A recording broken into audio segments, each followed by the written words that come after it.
진짜 호국보훈의 달인데 열악한 환경 속에서도 나라를 위해서 싸우는 걸 보면서 내가 당시 그 현장에 있었다면 어떻게 했을까? 당시 신식 무기를 갖추고 있던 일본군들에 비해서는 좀 좋지는 않았다고 하더라고요. 당연할 수가 없었죠. 나라를 위해서 희생한 분들이 계셨기 때문에 지금의 우리나라 이 자리가 있지 않나. 모르는 것보다 아는 게 더 많다. 자팍다식한 기자들의 신개념 토크쇼 전남 기자회견.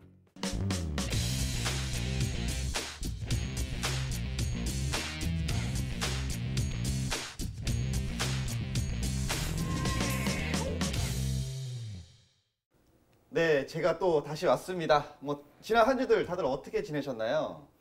정신없이 지나갔습니다. 정말 정신 없으셨나요? 뭐 중요한 일들이 좀 있으셨나 봐요. 항상 반복된 일들이 너무 많아서 하루가 너무 일주일이 너무 급하게 지나간 것 같아요. 이 기자의 삶이란 자체가 좀 모든 일 자체가 좀 그렇죠. 어떻게 새로 또 이번에 먼저 인사를 한번 드려야 될 것 같은데. 인사 한번 해주시죠. 저는 이제 호남방송의 비밀병기 LTE급 아니지 이제 OG급, 5G급 기자 박종호입니다. 제가 이제 이렇게 오지 기자라고 써져 있는데요. 요즘 시대에 발맞춰서 5G 정말 발빠르지 않습니까? 그렇기 때문에 이렇게 발빠른 소식을 전달해 주자는 취지로 이렇게 이름을 좀 짓게 됐고요. 흔히 이제 다른 기자님들이나 다른 선배님들이 너는 오지 잘 가니까 오지 전문 기자 해라. 여기서 시작돼가지고 좀 괜찮은 것 같아서 오지 전문 기자로. 한번 여행 생각난 김에 대표적으로 가본 오지 어떤 곳이 좀 있을까요? 대표적 정말 많긴 하는데 특히 저는 여기 호남에서 이 신안 섬 이런 데를 정말 자주 갔던 것 같아요. 완도도 섬에 가기 그렇고. 싫다. 아유 뭐 일정만 있으면 다 저예요 항상. 배 타고 가고. 이러면 또 이 와중에 또 하나 또 들어야 될 게 있어요. 어디 출신이시죠? 전남 신안군 장산면 도창리. 어려서부터 섬에서 살아서 섬에 대한 좀 뭐라 할까? 답답한 이미지 이런 게 있어가지고 섬에 가는 게 좀 낭만적이라기보다는 또 좀 황량한 기분이 많이 들어요. 왜냐하면 우리 어렸을 때는 사람도 많고 친구들도 많고 그랬는데 지금은 거의 섬의 인구들이 많이 줄었지 않습니까? 맞아요. 그래서 황량하고 그래서 그 섬에 가고 싶지 않아. 오히려 육지에서. 그러니까 좀 상대적인 것 같아요. 육지에 있었던 사람들은 바다에 대한 동경이라든지 섬에 대한 로망이 있는데 또 그곳에 계신 분들은 어떻게 보면 바다만 보이는 분들은 바다만 항상 보니까 이거 정신이 조금 안 좋아질 수도 있겠다. 이런 얘기도 하시기도 하더라고요. 그러니까 도시인들한테 섬에 가서 1년이고 2년 살라고 하면 또 현실적으로 힘들죠. 그렇죠. 맞아요.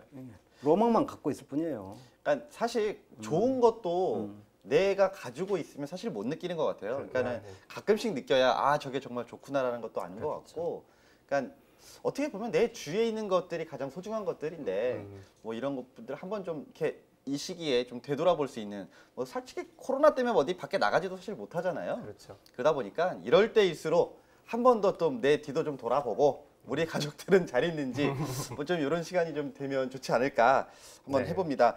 지난주 30일이죠. 21대 국회가 개원을 했습니다. 좀 어떤 분위기였는지 좀 보셨나요?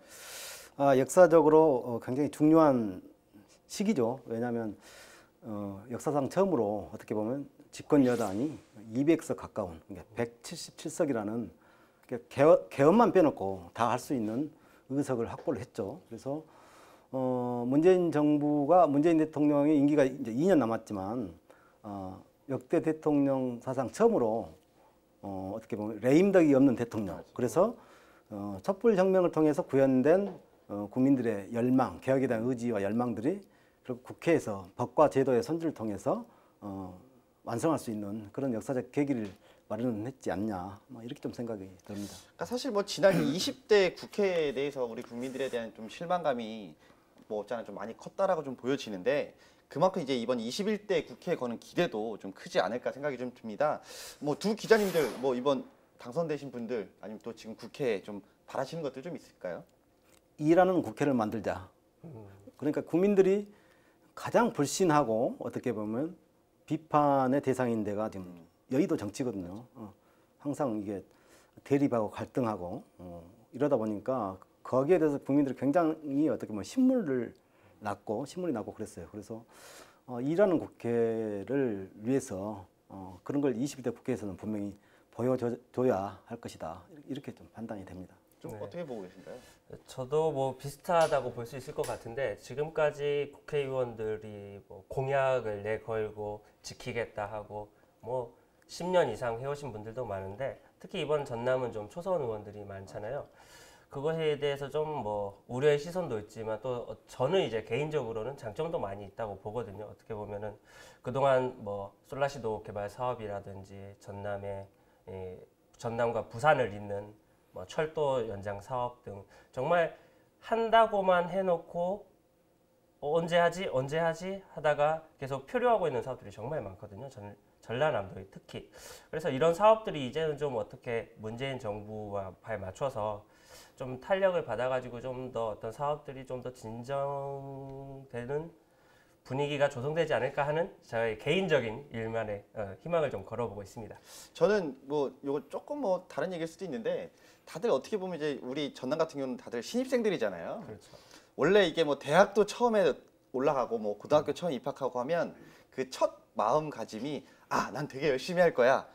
열심히들 뛰어다니시더라고요. 그래서 그 초선의 마음들을 이제 지금 대부분 신입생들이니까 뭐 그 정도 선에서는 가장 열심히 하는 뭐 지역 국회의원들이 아닐까 좀 이렇게 기대를 좀 해볼 수 있을 것 같아요. 그래서 이게 좀 발에 땀나도록 좀 뛰어다니시면 좋지 않을까. 뭐 엄한 일에 좀 뛰지는 마시고 진짜 말 그대로 우리 동네 위해서 또 국가를 위해서 좀 열심히 헌신하는 국회의원직도 사실은 봉사직인데 너무 이렇게 좀 권력 의식을 좀 가지고 계신 것 같아서 요건 좀 내려놓으시고 진짜 봉사하는 마음으로 지역을 위해서 좀 헌신하는 이런 바람을 좀 가져보겠습니다. 예. 그런데 아무튼 국정개혁 과제를 완수하는 거 그것도 있지만 또 이제 또 하나는 결국 그 이번 선거 과정에서 지역 구민들에게 약속한 공약들 대부분이 예산이 수반되는 거거든요.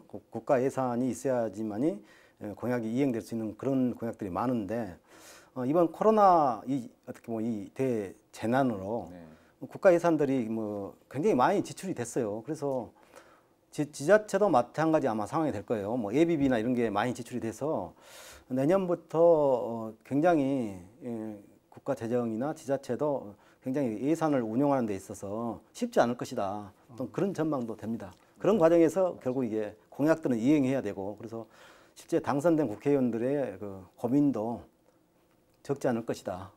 그런 맞아요, 생각이 맞아요. 듭니다. 아니 실제로 제가 최근에 이제 뭐 지자체 이름을 얘기할 수는 없지만 거기 취재 때문에 가서 이런저런 이야기를 해보니까 말씀하신 것처럼 그 지자체가 이렇게 어느 정도는 이 재난지원금의 일부 비용을 부담하잖아요. 그렇다 보니까 한정된 예산에서 뭐 군수나 뭐 시장이나 이런 사람들이 자기 월급도 기부하곤 하지만 그러다 보니까 살림살이가 좀 빡빡해져서 올해 다른 사업을 좀 하긴 해야 되는데 또 주요 사업은 해야 되고 그런데 예산은 없고 정말 고민을 많이 하는 한 해가 될 것 같더라고요. 예. 예. 뭐 이제 좀 전환을 좀 해야 될 것 같은데 지난 겨울부터 지금까지 많은 분들이 사실은 코로나19로 인해서 좀 많이 힘들어들 하고 계십니다. 뭐 잘 극복할 수 있을 거라고 좀 생각을 하는데 어느덧 6월이 돼버렸어요. 반년 올해도 벌써 반이 지나가 버렸는데 이 6월 하면 좀 떠오르시는 것들이 좀 있나요? 6월 달력을 보니까 무슨 날이 상대적으로 다른 날보다 좀 많이 있는 것 같더라고요. 뭐 현충일도 그렇고 또 의병의 날 뭐 이런 날들이 많다 보니까 역시 너무 당연하겠지만 호국 보훈의 달이 맞나 보다라는 이런 생각이 달력에서부터 좀 느껴지긴 하더라고요. 약간은. 그러니까 6월을 호국 보훈의 달이라고 지정한 이유는 이제 6.25와 뭐 현충일 때문에 이렇게 지정을 했죠. 근데 저는 그것보다는 6월 항쟁, 그러니까 6월 직선제 개헌 네. 국민 항쟁이었죠. 1987년 6월.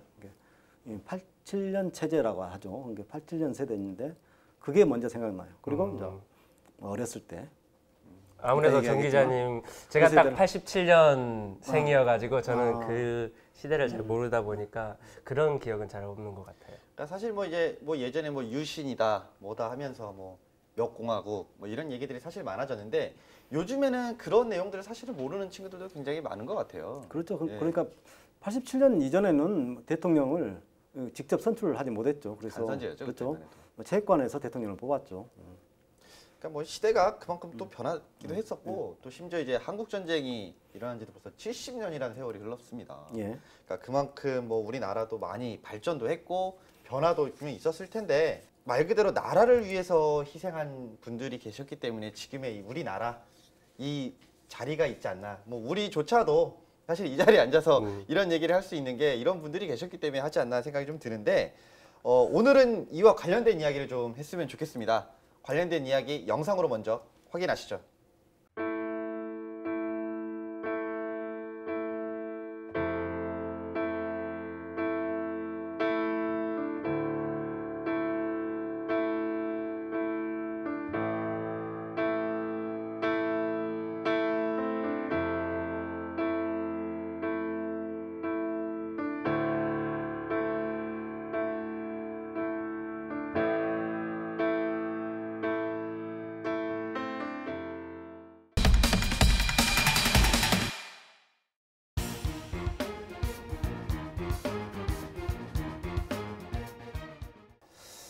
일단 제가 유년 시절 좀 생각을 해보면 네. 뭐 이렇게 제가 이렇게 오래 살지는 않았지만 아직 연식이 그래도 아직은 좀 간당간당하게 이쪽은 좀 가까운 젊은 쪽으로 달려 있지 않나 싶습니다. 그럼에도 불구하고 제가 어렸을 때는 이런 뭐 호국 보훈의 달이 되면 뭐 포스터도 만들고 뭐 이런 대회들도 굉장히 많았었던 것 같은데 다들 기억하시죠? 방공 웅변대회, 아 오랜만에 듣네요. 네. 이거 알고 저는 있으면 전혀 글짓기 대회, 네, 뭐 맞아요. 그런 게 있었죠. 사실 뭐 표도 많이 만들었었던 것 같아요. 관련된 예, 표도 예. 만들고 뭐 무찌르자 공산당 뭐 이런 얘기들도 좀 많이 썼던 것 아. 같고 그때만 해도. 근데 지금은 그런 얘기들을 사실은 잘 안 하는 대신에 그래도 여전히 이와 관련된 뭐 표를 만든다거나 뭐 글짓기를 한다거나 이런 대회들이 아직 여전히 남아 있다고 하더라고요. 무슨 사생대회 이런 것들도 아직 하기도 하고 저도 곰곰이 생각해 보니까 이렇게 그림을 그리고 위에 아래로 이렇게 글을 쓰기도 하잖아요. 그거 하면은 이제 뭐 학교장 상이라도 한번 받아보려고 열심히 했는데 그림에는 소질이 없었나. 잘 안 되는 그런 좀 안타까운 기억밖에 남지 않는. 사실 저도 뭐 그림에 소질이 없어서 항상 표어 이런 쪽들만 좀 도전을 했던 것 같은데 지금 생각해 보면 이제 좀 회고를 해 보면 그런 생각이 들어요. 그러니까 6월이 되면은 전 국민이 어떻게 보면 캠페인이 되는 거죠. 그렇죠. 왜냐면 같은 동족에 대한 이제 증오 그리고 이제 적개심 그게 뭐 방공 웅변대 뭐 표도 그렇게 나오고 맞아. 그리고 그 당시에 뭐 어떻게 보면 쬐끔 포스터도 뭐 다 구호도 뭐 현수막도 뭐 그런 게 다 붙여졌죠. 그래서 불행한 역사였죠. 예. 제가 좀 질문을 하나 좀 드릴게요. 뭐 항상 공부하시는 끌턴 기자님이시니까 그 호국 보훈, 순국 선열 이 정확한 뜻에 대한 설명을 좀 해주시죠. 호국 나라를 보호한다. 그리고 보호군은 공로에 보답한다. 그런 뜻이죠. 순국 선열. 순국선열은 나라를 빼앗겼을 당시 아니면 뭐 나라 침략을 받았을 때 거기에 맞서서 싸우다가 돌아가신 분들 그분들을 순국선열이라고 이렇게 총괄해서 지칭을 하죠. 예. 그러니까 사실 이 뜻도 잘 모르는 사람들도 많을 거예요. 그렇죠. 분명히. 그러니까 뭐 진짜 말 그대로 뭐 아까 우리 처음에 얘기했던 대로 뭐 진짜 호국 보훈의 달인데 정작 호국 보훈에 대해서 잘 모르시는 분들이 많은 것 같아서 사실은 오늘 주제도 이걸로 정한 이유가 좀 더 한 번 더 되새기고 알아보자 이런 뜻인데 뭐 앞서에서도 저희가 얘기를 했지만 이제 가장 대표적인 게 6.25 아닐까 싶습니다. 벌써 70주년이라는 이제 시간이 지났어요. 70년 시간이 지났는데 또 여기에 뭐 청산리 봉오동 전투도 100주년이 됐다고 하고요. 또 우리가 잘 알고 있는 4.19 혁명도 벌써 60년이라는 시간이 지났다고 합니다. 그리고 민주화 운동의 상징인 5.18 민주화 운동도 40년이라는 시간이 이미 지나서 굉장히 의미 있는 것들이 좀 많이 있거든요.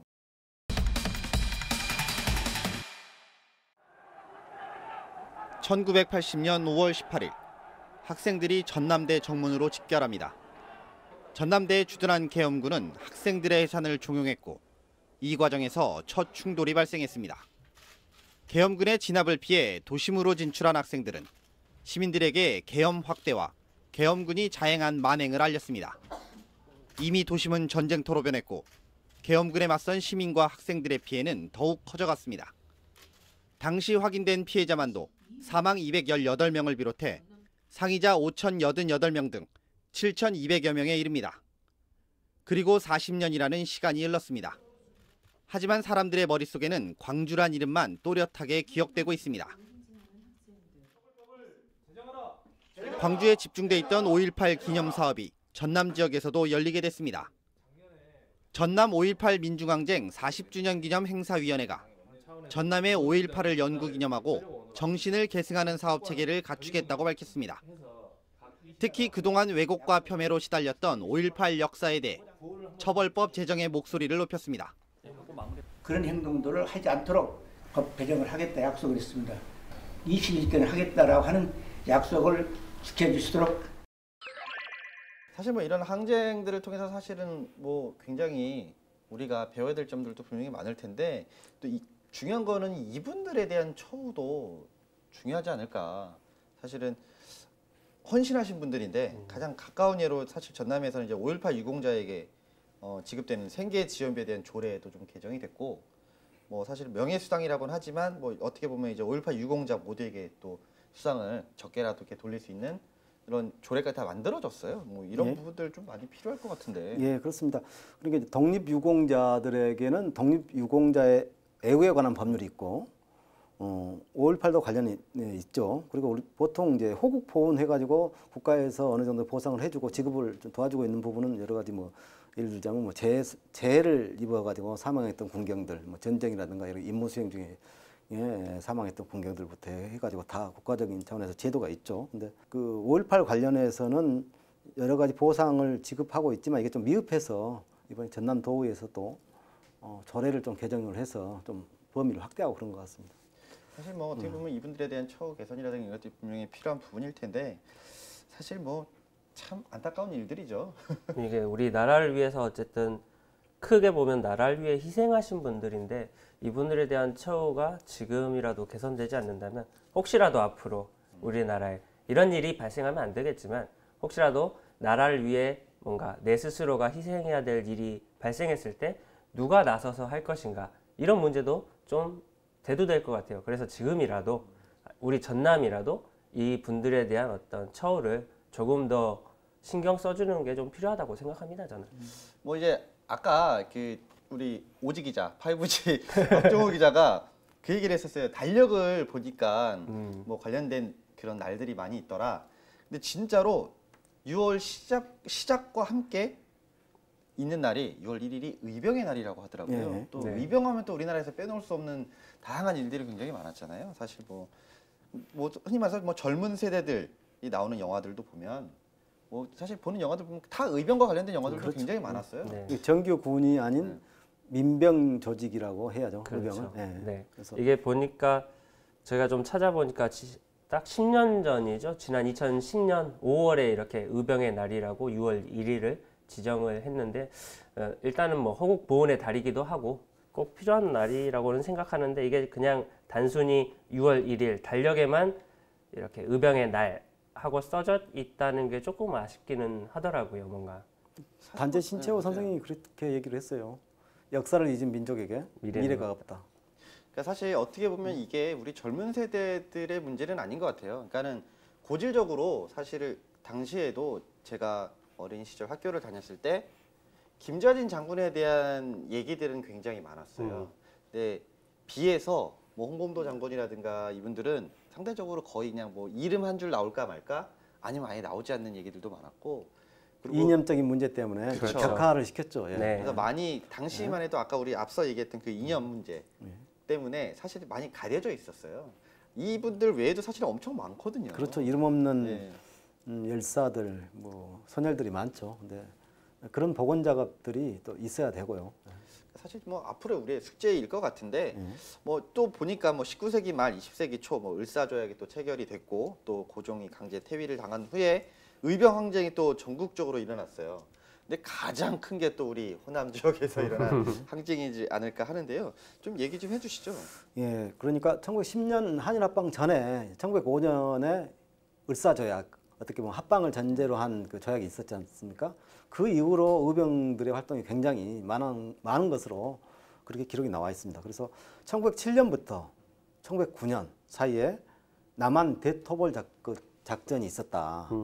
그때 주로 호남 지방에서 어떻게 보면 그 일본군이 2,000명 이상 동원해서 그 의병들에 대한 선멸 작전을 했죠. 그래가지고 뭐 지금 통계로 나온 사망자만 보더라도 17,000명 정도가 사망하고 뭐 나머지는 또 뭐 잡히고 아니면 또 뭐 강제 노역을 가고 뭐 그랬다고 해요. 그래서 주로 이 3단계로 그 진압 작전을 했는데 그러니까 의병의 지도자들만 해도 100명이 넘는 사람들이 죽거나 아니면은 잡혀가지고 사형을 당하는 그런 사건이 있었다고 그래요. 네. 사실 보면 이 동학 운동 자체가 또 이 호남에서 가장 활발하게 또 그렇죠, 일어났던 마지막. 예, 예. 운동이라서 사실 말이 사실 운동이지 어떻게 보면 항전이라고 봐야 그렇죠. 맞지 않을까 싶어요. 전라북도에서 시작해서 그렇죠. 마지막 끝나기는 장흥, 네, 장흥에서 석대뜰에서. 마지막 전투를 했었고. 예. 사실 이렇게 우리 호남 지역에서 이런 항쟁이 치열했던 이유는 뭘까요?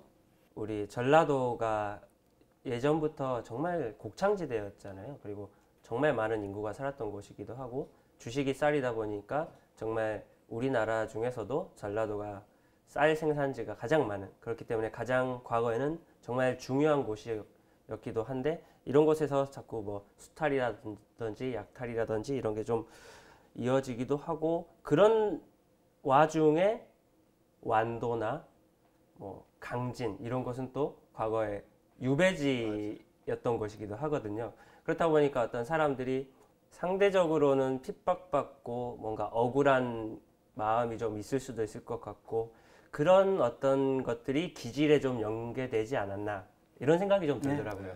네. 그러니까 사실 뭐 앞서서 우리가 한 얘기들을 보면 좀 되짚어보면 이 반세기 동안에 이런 뭐 외세의 침략이라든가 또 뭐 이런 침탈, 그다음에 거기에서 계속 이어져 와서 우리가 또 이제 광주 학생 운동까지 계속 이렇게 쭉 이어져 온 내용들이 아닌가. 결국은 이게 한일 운동도 사실 이 과정 중에 하나였다라고 그렇죠. 좀 보이지고요. 어떻게 보면 역사의 거대한 어떤 그 발자취 가운데 연장선에서 이렇게 볼 수가 있는 것이죠.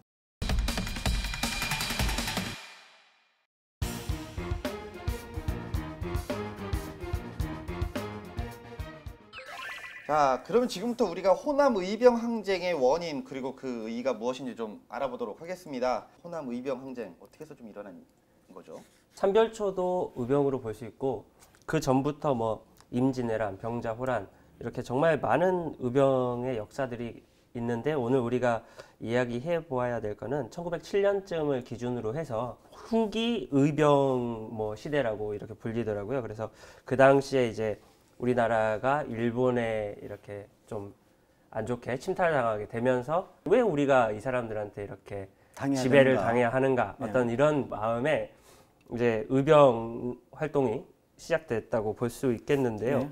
또 뭐 군대도 해산이 됐고 그랬거든요. 그렇죠. 그 당시에는. 그래서 그 해산된 군인대 일부도 의병으로 합류를 하고 그랬다고 그래요. 그러니까 오히려 그분들이 계셨기 때문에 좀 전술적이나 뭐 이런 것들도 좀 도움이 됐을 수 있겠네요. 네, 네. 좀 궁금한 게 있어요. 그럼 과연 그 의병들이 정확히 어떤 활동들을 했는지 좀 모르시는 분들도 많으실 것 같은데. 정말 다양한 분들, 물론 농민이 좀 주이긴 했습니다. 근데 다양한 계층이나 그런 분들이 모여서 이렇게 병력을 만들었는데, 보통 찾아보니까 그렇더라고요. 이게 뭐 그 당시에는 이제 경찰서가 일본 사람들이 이제 관리하고 있었기 때문에 경찰서나 어떤 수비대를 습격하고 반일 활동을 하고 또 친일 세력들을 처단하는 그런 역할들을 좀 해왔다고 해요. 그래서 뭐 지금의 예비군의 느낌이다. 약간 그런 이야기를. 지금의 예비군은 너무 오합지졸인데. 물론 이제 지금으로 보자면 향토방이니까. 네. 그러니까 그렇다고 하면 뭐 우리 지역을 좀 대표할 만한 의병들이 좀 있을까요? 그렇습니다. 예. 기우만 의병이라고 장성 출신. 우리 조선의 어떻게 보면 국권이 기울어가는 그 시점에 일본에 대항해서 싸웠는데, 이분 같은 경우는 결국 이제 일본군한테 붙잡혀서 이제 옥고를 치르고 이제 어떻게 보면 고종 때 이렇게 1897년에 석방이 됐는데 고종이 강제 퇴위당했다는 그러니까 한일합방 직전에 고종이 어떻게 보면 폐위 당하지 않습니까? 네. 그 소식을 듣고 혼자 아마 은둔하다가 생을 마쳤다 이렇게 기록이 돼 있습니다. 의병들이 주로 하는 활동이 급습을 한다거나 아니면 밤에만 주로 활동을 많이 한 게 우리 의병들이 썼던 무기가 이 화승총이라고 해서 그 심지에 불을 붙이는 예, 그런 영화나 거였죠. 드라마에서 볼 수 있겠지만 이렇게 불을 붙이고 나서 이렇게 화약 넣고 하면 이제 나중에 나가는데 이게 또 그 거리가 그렇게 또 당시 신식 무기를 갖추고 있던 일본군들에 비해서는 좀 좋지는 않았다고 하더라고요. 당연할 수가 없었죠. 네. 그렇기 때문에 이 지역을 아는 사람은 우리니까 일본 사람들은 오더라도 지역 길만 따라가기 때문에 밤에 급습하거나 이럴 때 정말 요긴하게 뭐 사실 어떻게 활용했다고 보면 이 하더라고요. 전면전 자체가 쉽지 않았을 것 같아요. 그렇죠. 정규군하고 싸운다는 자체가. 그러니까 지금도 마찬가지지만 뭐 전쟁이라는 게 전면전을 한다는 건 이길 자신이 있을 때 하는 것이고 그래서 전면전 대신 비정규전, 게릴라전, 그렇죠. 신인전 이런 형태죠. 아 이런 생각도 좀 해봤어요. 만약에 이 당시에 네. 우리가 이곳에서 태어나서 이 당시에 삶을 살고 있다면 그 당시에 있던 의병장들이나 의병들처럼 정의로운 삶을 살았을까요? 피하든지 맞서든지 둘 중 하나 했겠죠. 쉽지는 그러니까 않을 것 실제 같아요. 그렇죠. 그러니까 우리의 독립운동사를 보고 그 어려운 열악한 환경 속에서도 그 나라를 위해서 싸우는 걸 보면서 내가 당시 그 현장에 있었다면 어떻게 했을까? 항상 그걸 좀 자문해 보거든요. 그럴 수 있을까? 사실 뭐 보면 이제 의병 활동이 이제 국내에서만 일어났던 건 아닌 것 같아요. 해외에서도 좀 활발하게 있었다고 하던데 이런 의병들의 국외로 활동 거점지를 옮긴 이유가 있을까요? 그러니까 조선 땅에서는 더 이상 이제 어떻게 보면 일본군의 물리력에 해볼 수가 없으니까 무력에서 할 수가 없으니까 이제 만주 쪽으로 주로 만주에서 모든 무장 투쟁들이 벌어졌죠. 그리고 중국 본토 이쪽 남쪽에는 이제 어떤 상하이 임시정부 뭐 있고 뭐 항주 또 그러니까 중경 거의 임시정부가 옮겨갔고 그러면서 중국 내륙에서는 주로 이제 아무튼 그 독립을 위한 여러 가지의 행정적인 것들 그리고 여러 가지 준비나 이런 것을 했었고 만주에서는 북쪽에서는 왜냐하면 거기가 어떻게 만주국이 세워졌었고 일본이 강제 점령을 하고 있었던 곳이라서 거기서 주로 전투가 많이 벌어졌죠. 네.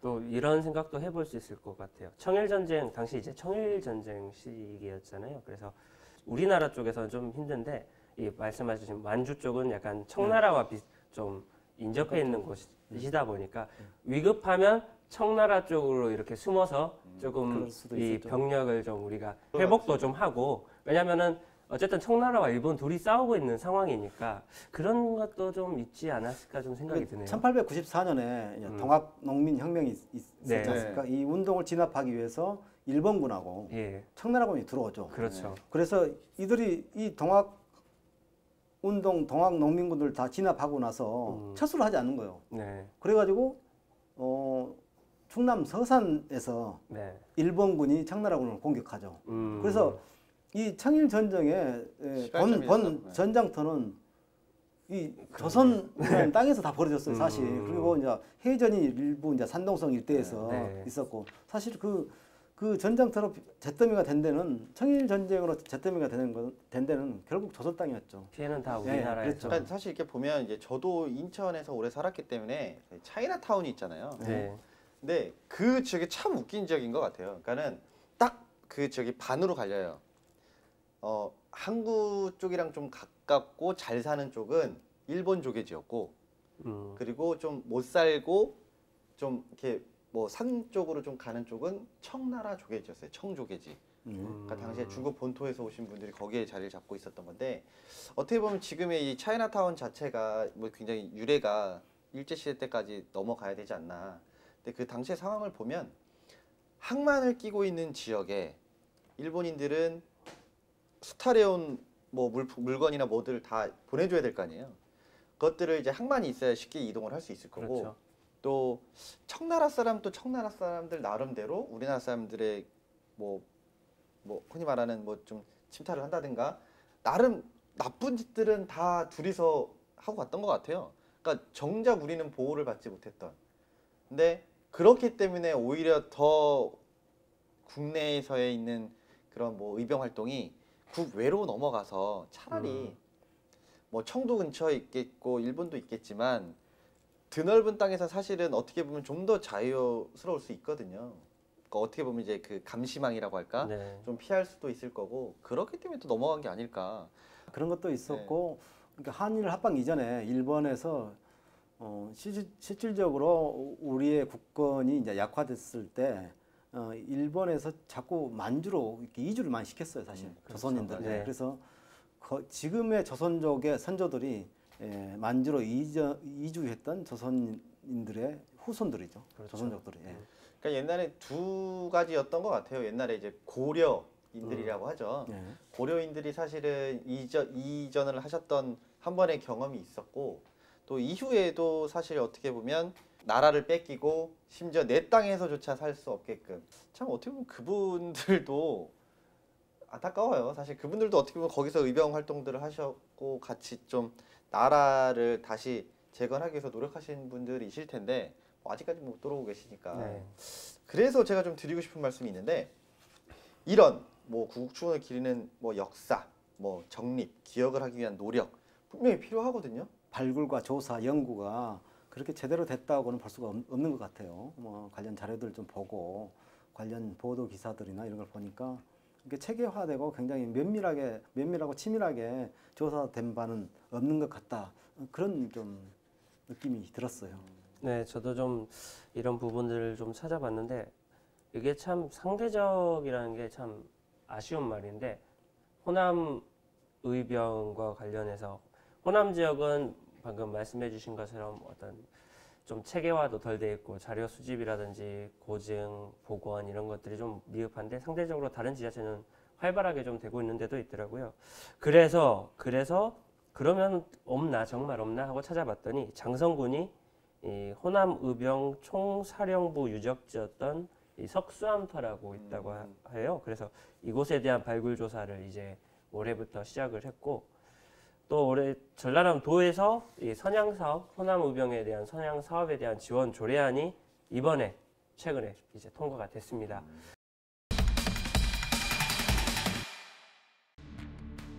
1894년 어지러운 정치를 바로잡고 외세를 몰아내어 패망의 위기에 처한 나라를 구하려고 농민들이 들고 일어난 혁명.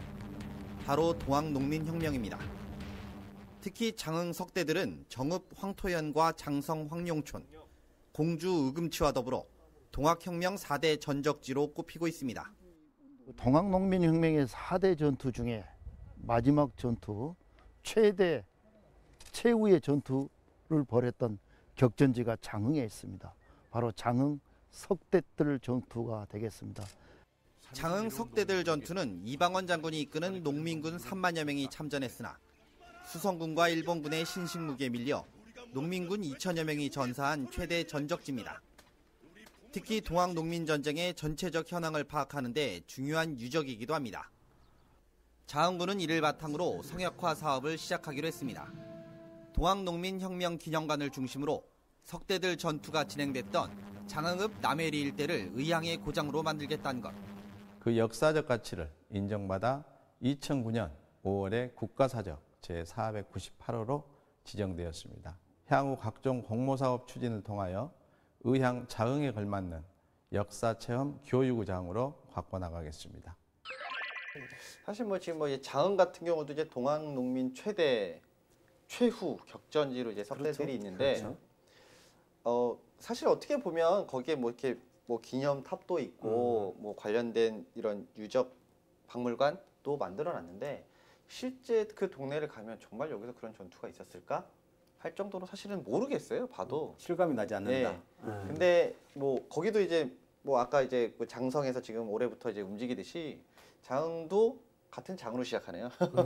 장흥도 올해부터 이제 뭔가를 좀 하기 위해서 그 일대 지역, 석대들 지역을 좀 말 그대로 이제 장흥에 내세우는 게 의향이니까 이거를 좀 제대로 해보자 해서 이제 좀 시작을 할 것 같아요. 근데 예. 어떻게 될지는 사실은 아직은 솔직히 잘 모르겠거든요.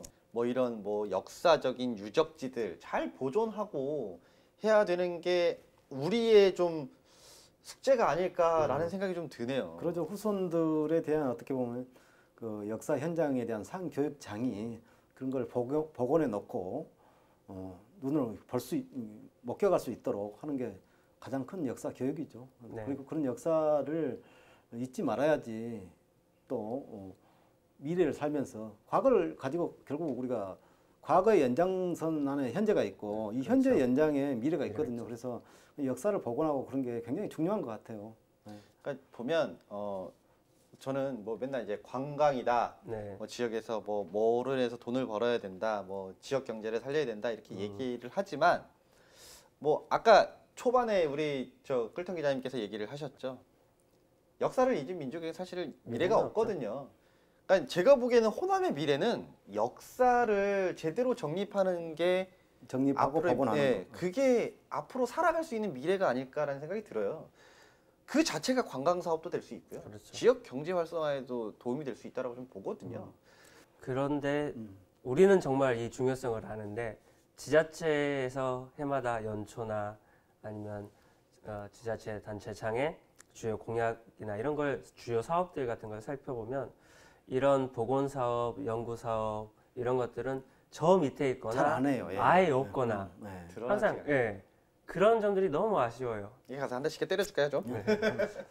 이게 눈에 보이는 가시적인 것만 이게 선출직이다 보니까 네. 자꾸 가시적으로 임기 내에 뭔가를 갖다 보여줘야겠다는 데만 조급해한 그렇죠. 나머지 맞아요. 정말 장기적이고 연차적으로 해야 될 것들을 많이 놓치고 있어요, 네. 사실.